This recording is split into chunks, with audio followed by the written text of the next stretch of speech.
And the fruit of the Holy Spirit, as I will mention here, is like love, peace, joy, kindness, self-control, and then helping others. These are like the fruit of the Holy Spirit.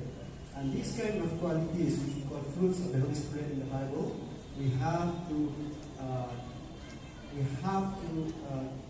present. It have to be present in our Christian life, because the Holy Spirit is living among us, is living within us. So we have to bear this kind of fruit. Christian are like the three fruit who are expected to bear fruit, to produce fruit. So we Christian, if we don't have this kind of fruit of the Holy Spirit, such as love to others, show kindness to others, have the joy, happiness, and all. It is useless as a true fruit of the Christian life.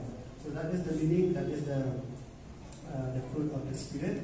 And this is all from my side.